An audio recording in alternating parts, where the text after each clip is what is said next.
तो गाइस मैं हूं अंकित और आप देख रहे हैं रेसलिंग फैंस नेटवर्क। शुरू करते हैं गाइस अपनी बातों को हम लोग सबसे पहले Roman Reigns and CM Punk से। भाई क्या तबाही इन लोगों ने मचा दी है, इतने सारे नंबर्स ड्रॉ किए हैं डब्ल्यूडब्ल्यूई के लिए सर्वाइवर सीरीज के बाद कि पूछो मत। मैं आपको अपडेट बता देता हूं, उसके बाद आपको स्क्रीनशॉट्स दिखाऊंगा, आप देख के शॉक हो जाओगे भाई कि Roman Reigns and CM Punk की अलायंस ने डब्ल्यूडब्ल्यूई को इतना फायदा दिया है। पहले आप ये स्क्रीनशॉट देख सकते हो कि भाई यह है अपडेट, यहाँ पे बताया जा रहा है clips across official WWE social media platforms involving Roman Reigns and CM Punk during Survivor Series 2024 last night have amassed an estimated 204 million plus views in its first 24 hours.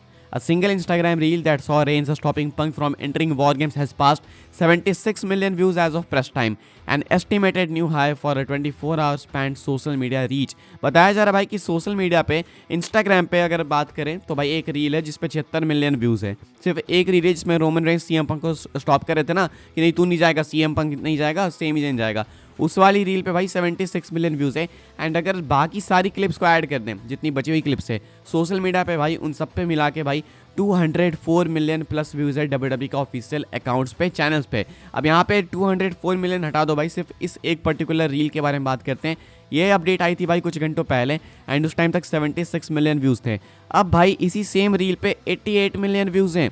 Crazy भाई, almost 2 million likes, 88 million views. And Roman Reigns क्या कर रहे हैं reel में, सिर्फ CM Punk को stop कर रहे हैं, दैट्स इट। इस पे भाई इतने मैसिव नंबर्स हैं। आप ये स्क्रीनशॉट देख सकते हो कि ये पहले का स्क्रीनशॉट है, लेकिन यहाँ पे आप देखो कि सिर्फ ये इकलौती रील नहीं है, मल्टीपल रील्स पे भाई मैसिव नंबर्स हैं। एक पे 20.4 मिलियन, एक पे 59 मिलियन है, एक पे 11 मिलियन है। एंड अब सब ये बढ़ के भाई कोई 29 मिलियन, कोई 88 मिलियन, कोई 20 मिलियन, इतना हो चुका है। तो आप समझ जाओ कि डब्ल्यूडब्ल्यूई के लिए Roman Reigns and CM Punk की अलायंस कितनी ज़्यादा प्रॉफिटेबल साबित हुई। मेरे अकॉर्डिंग भाई डब्ल्यूडब्ल्यूई ने एक बहुत मैसिव मूव खेला था एंड इस मूव को खेलने के बाद डब्ल्यूडब्ल्यूई ने भाई काफ़ी प्रॉफिट भी जनरेट करा है, जो कि आप सबके सामने आप देख ही सकते हो। तो फिलहाल ये कुछ अपडेट है भाई Roman Reigns and CM Punk को लेके। आगे बढ़ते हैं गाइस, बात करते हैं अगली स्टोरी के बारे में जो कि सीएम पंक से रिलेटेड है। कि आपको पता है भाई कि सीएम पंक सर्वाइवर सीरीज में ऑफ स्क्रिप्ट चले गए। जी हाँ भाई, सीएम पंक ने एक ऐसी चीज़ करी जो कि स्क्रिप्ट में थी ही नहीं। एंड ये चीज़ हुई भाई उनके एंट्रेंस के टाइम पे। आपने देखा होगा सीएम पंक जब आते हैं वो सीधा भाई सार्क केस के अंदर हाथ डाल देते हैं, ब्रॉन्सन रीड के चेहरे को पकड़ के उनको धक्का देते हैं। जेकब फाटू पागल हो जाते हैं, ब्रॉन्सन रीड पागल हो जाते हैं। कि डब्ल्यूडब्ल्यूई ने प्लान नहीं करा था, ये एक रियल चीज़ थी। उसके बाद माइकल कोल ने बोला भी था कि सीएम पंक को कंट्रोवर्सी क्रिएट करने के लिए जाना जाता है। एंड सीएम पंक ने ये जो भी करा भाई ये ऑफ स्क्रिप्ट था, यानी कि ये स्क्रिप्ट में था ही नहीं। अब इमेजिन करो भाई बैक स्टेज अगर सीएम पंक ऐसी कुछ हरकतें करते हैं, उसके बाद हो सकता था भाई ब्रॉन्सन रीड भी उठा के फेंक देते सीएम पंक को, हो सकता था जेकब फाटो भी कुछ कर दें। लेकिन ये दो सब प्रोफेशनल से भाई, आई डोंट थिंक AEW के बैक स्टेज इन्वॉल्वमेंट जैसा इन्वॉल्वमेंट डब्ल्यूडब्ल्यूई के अंदर है, तो वो फन वे में लेंगे। लेकिन फिलहाल ये चीज़ भाई जो सीएम पंक ने करी वो प्लान नहीं थी एंड ये एक ऑफ स्क्रिप्टेड चीज़ थी जो कि सीएम पंक ने करी सिर्फ मैच के अंदर और भी ज़्यादा हीट डालने के लिए, जो कि एक ऑलरेडी काफ़ी हीटेड मैच था। तो ये कुछ अपडेट आई है भाई निकल के सामने रेसल प्योरिस्ट की तरफ से। आगे बढ़ते हैं, बात करते हैं अगली स्टोरी के बारे में जो कि केविन ओवंस को लेके। Kevin Owens and Cody Rhodes का मैच भाई कंफर्म हो चुका है। कहाँ के लिए, तो सैटरडे नाइट्स मेन इवेंट के लिए। लेकिन ये सर्वाइवर सीरीज में क्यों नहीं हुआ, इसके पीछे केविन ओवंस के पास एक काफ़ी अच्छा रीज़न है जो कि उनको मिल गया एक फ़ैन की तरफ से। मैं आपको दिखा देता हूँ, एक फ़ैन ने भाई ट्वीट किया था, आप ये देख सकते हो कि लिखता है ये बंदा यहाँ पर ट्वीट करके, I think the main reason why Cody Rhodes and Kevin Owens was not on Survivor Series is because the show was in Canada and WWE did not want KO getting an overwhelming positive response that would not look good for the casual viewers tuning in and figuring Kevin must be right। तो यहाँ पे Kevin Owens भाई इसी को code करके लिखते हैं is this Y. And यहाँ पे टैग किसको किसको करा भाई, ये देखो WWE को, ट्रिपल एच को, स्टेफनी मैकमैन को, TKO को, रॉक को, जिमी फैलन को क्यों करा भाई, निक खान को भी करा है। बेसिकली ये बंदा, ये फैन भाई ट्वीट के अंदर कह रहा होता है कि WWE ने जानबूझ के केविन ओवंस के मैच को भाई ऐड नहीं करा इधर सर्वाइवर सीरीज के कार्ड में, बिकॉज इनको पता था भाई ये कनाडा से होने वाला है। एंड अगर केविन ओवंस यहाँ पे परफॉर्म करेगा तो उसको भाई एक बहुत अच्छा रिस्पांस मिलेगा, यानी कि फैंस उसको ज़्यादा पसंद करेंगे। तो बाकी जो कैजुअल व्यूअर्स होंगे उनको लगा कि लगता है केविन ओवंस सही है तभी तो लोग उसको सपोर्ट कर रहे हैं। तो ये चीज़ कोडी के लिए अच्छी नहीं होगी, इसलिए डब्ल्यूडब्ल्यूई ने केविन ओवंस के मैच को सर्वाइवर सीरीज के कार्ड में डाला ही नहीं।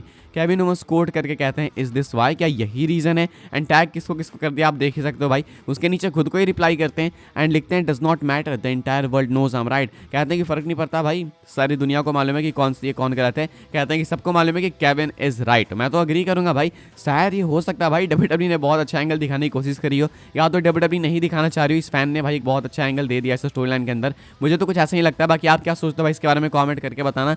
ये कुछ केविन ओवंस के अकॉर्डिंग रीजन है जिससे वो एक फैन के रीजन से एग्री करते हैं कि हाँ भाई यही कारण है कि मैं सर्वाइवर सीरीज के मैच कार्ड के अंदर नहीं था। आगे बढ़ते हैं गाइस, बात करते हैं अगली स्टोरी के बारे में जो कि शिंसुके नाकामुरा को लेकर। तो भाई शिंसुके नाकामुरा सर्वाइवर सीरीज के अंदर फाइनली बन चुके हैं यूएस चैंपियन एंड मैं तो भाई बहुत टाइम से चाहता था, अब डब्ल्यूडब्ल्यूई लगता है कि इनको पुश देने वाली है। लेकिन क्या आपको पता है कि इसके पीछे का एग्जैक्ट रीजन क्या है? आखिर डब्ल्यूडब्ल्यूई ने भाई शिंसुके नाकामुरा के हाथों क्यों एलए नाइट को हराया, क्यों एलए नाइट हार चुके हैं, शिंसुके नाकामुरा चैंपियन बन चुके हैं? तो अगर आपको नहीं पता तो बता दो भाई, डेव मेल्टजर की अपडेट है रेसलिंग ऑब्जर्वर न्यूज़ लेटर में आई निकल के सामने। यहाँ पे बताया गया है कि डब्ल्यूडब्ल्यूई ने जानबूझ के इनको चैंपियन बनाया बिकॉज अगले साल बिगिनिंग में यानी 1 जनवरी को शिंसुके नाकामुरा भाई प्रो रेसलिंग नोवा के लिए कंपीट करने वाले हैं। वहाँ पे डब्ल्यूडब्ल्यूई उनको दिखाना चाहती है मैसिव, वहाँ पे जिसको फेस करेंगे उनके सामने भाई डब्ल्यूडब्ल्यूई शिंसुके नाकामुरा को लार्जर देन लाइफ दिखाना चाहती है, इसलिए इनको चैंपियनशिप दे दी है। ऐसा कुछ कहना है यहाँ पे भाई रेसलिंग ऑब्जर्वर न्यूज़ लेटर के अंदर डेव मेल्टजर का। लेकिन पर्सनली मुझे लगता है कि अगर ये मैच नहीं भी होता तो भी नाकामुरा चैंपियन बनते, बिकॉज काफ़ी टाइम हो चुका था। इतने अच्छे तरीके से नाकामुरा को डब्ल्यूडब्ल्यूई लेकर आई है भाई, इस लुक के साथ में, इस थीम के साथ में, इस एंट्रेंस के साथ में। इसके बाद कोई रीज़न नहीं बनता इनको चैंपियनशिप ना देने का। तो शायद ये मुझे लगता है मेन रीज़न है। लेकिन भाई यहाँ पे मेल्टजर का कहना है कि प्रो रेसलिंग एनओएच में डब्ल्यूडब्ल्यूई जब इनको भेजेगी कंपीट करने के लिए तो डब्ल्यूडब्ल्यूई इनको भाई लार्जर देन लाइफ दिखाना चाहती है, इसलिए इनको चैंपियनशिप दे दिए ताकि वहाँ पे वट पड़े नाकामुरा का कि देखो भाई ये है शिंसुके नाकामुरा। क्या आप अग्री कर तो भाई इस वाली चीज़ से कमेंट करके बताना हाँ या फिर ना। आगे बढ़ते हैं गाइस, हम लोग बात करते हैं अगली स्टोरी के बारे में जो कि गुंथर को लेके। तो भाई गुंथर का क्या कैरेक्टर चेंज होने वाला है, इसको लेके अपडेट है भाई ब्रायन एल्वारेज की तरफ से। एंड इनका कहना है कि जी हाँ, लगता है कि गुंथर का कैरेक्टर चेंज होने वाला है। ये भी रेसलिंग ऑब्जर्वर न्यूज़ लेटर में ही बातें भाई निकल के सामने आई। यहाँ पे कहा जा रहा है कि सर्वाइवर सीरीज में जब आपने नोटिस किया होगा फिन बैरर आते हैं एंड वो कॉस्ट करते हैं डायमंड पेस्ट को, तो गुंथर को उनको थैंक्स बोलना चाहिए कि शुक्रिया तुमने मदद कर दी मेरी, लेकिन वो उल्टा फिन बैरर पर ही अटैक कर देते हैं। हम फैन से भाई उनको ऑलरेडी काफ़ी अच्छा रिएक्शन मिलता है। तो कहना है यहाँ पे ब्रायन एल्वारेज का कि डब्ल्यूडब्ल्यूई धीरे धीरे हम्बल कर रही है गुंथर को ताकि वो लेके जाए उसको बेबी फेस टर्न की तरफ। एंड इवेंचुअली आपको भाई गुंथर बेबी फेस बनते हुए दिखेंगे। अब बेबी फेस होंगे या फिर फेस होंगे वो थोड़ा बताना मुश्किल है, लेकिन यहाँ पे बेबी फेस का मेंशन किया गया है। तो फिलहाल ये है कुछ भाई अपडेट निकल के सामने आती गुंथर को लेके। बाय द वे सॉरी भाई, देखो यार आवाज़ मेरी अभी ठीक है नहीं, मुझे नहीं लगता है कि जल्दी ठीक भी होने वाली है बिकॉज कफ से परेशान है बहुत भयंकर। एंड ठंडी तो आपको मालूम है चल रही है, तो तुम भी सेफ रहो थोड़ा भाई।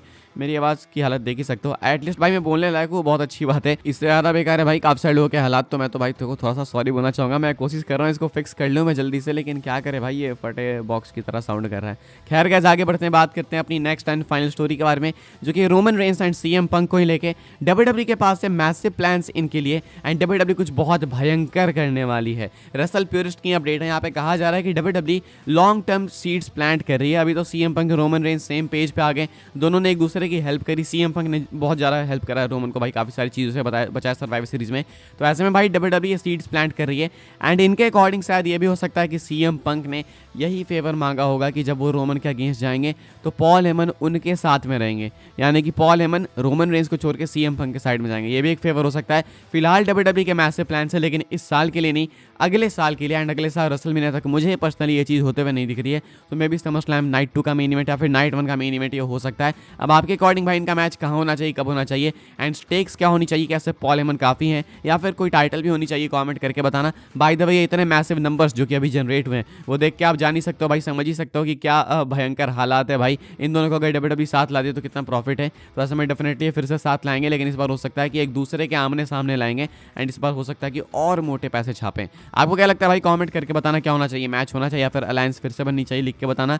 इस वाली वीडियो के लिए गाइस ये सारी अपडेट्स थी। आई होप्स आपको इन्फॉर्मेशन मिले तो वीडियो को लाइक करें एंड सब्सक्राइब नहीं करा गाइस तो अभी कभी सब्सक्राइब करें। डब्ल्यूडब्ल्यूई की फास्टेस्ट अपडेट्स पाने के लिए फॉलो कर सकते हैं आप लोग मुझे इंस्टाग्राम एंड ट्विटर पर, लिंक आपको मिल जाएगी डिस्क्रिप्शन में। ज्वाइन कर सकते हैं व्हाट्सएप चैनल को, उसके भी लिंक है डिस्क्रिप्शन में। मिलूंगा मैं आपसे अगले वीडियो में, तब तक के लिए goodbye, thanks for watching.